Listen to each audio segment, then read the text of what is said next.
Hey, today I'm going to show you how I did this resin marble cutting board. So you definitely want to stay tuned. And I am using this for practice because I want to do my kitchen counter in resin.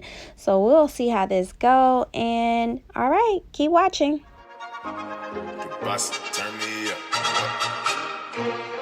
It's beginning to look a lot like this. So you would need a cutting board. This cutting board I purchased from the Dollar Tree. I'm not sure if they still have them in stock, but I started off with painting a corner with just some white acrylic paint, and I'm gonna put a thin layer on the edge. I'm gonna use these gold rocks that I purchased from AliExpress. I will put that in the link.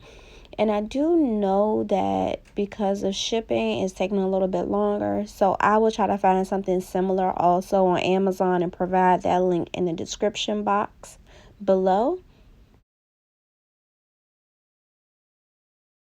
I think this would be a great gift idea to give to someone. You can actually customize it to their preference or your preference. And it's simple and it doesn't take much to get it done.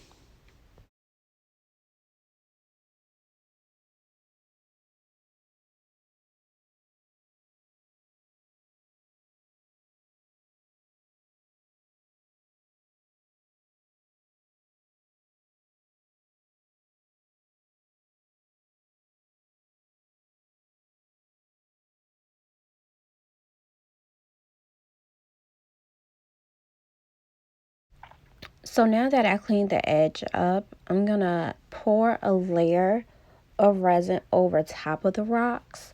And this would keep them secure and they won't move and they won't go anywhere. And then I'm gonna also put a thin layer over top of that white acrylic paint.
So here I'm using an all white pigment and I'm just going to pour that over top of the white. I just want to make it look even color, and it will help with the blending of the veins into the board.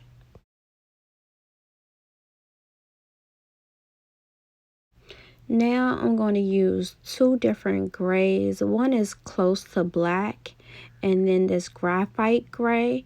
I'm trying to use a popsicle stick and I'm just drawing my lines, and I don't want the circle from the drops, so I'm just going back through and thickening my lines up. And remember, less is more. It's so easy to keep going and keep adding, but sometimes you just have to really step away and just say, okay, is this starting to look like a mess? Because if you keep adding to it, it goes away, that marble technique, like you won't be able to see it.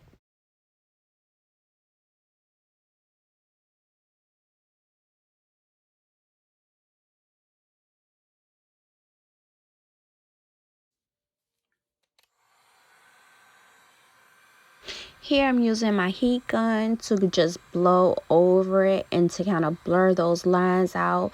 It's also key to like kind of examine and look at other different marble techniques, because that'll help you out a lot too when you're trying to do a marble look.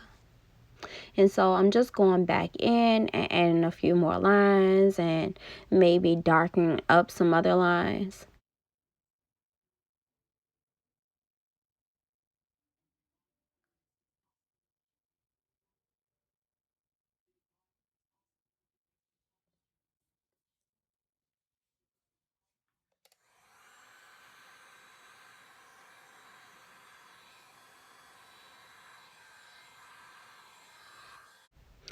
I'm just going to take my finger around the edge and get that excess of resin that's dripping off at the bottom and take that off with my finger.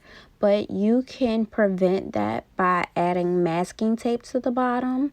And also I'm just going to wipe away some of that excess that went over top of the rocks on the opposite side. And you can do that as well, adding masking tape where you don't want the epoxy to go. Also, to protect the wood, you could add a thin layer of epoxy, and then that way you will have a nice shine and it will protect it too. But be cautious in the epoxy or resin that you're using because not all is food safe. So this is how my cutting board turned out. If you like this, go ahead and like and subscribe. If you have any questions, leave them below and everything will be linked in the description box. Thank you for watching.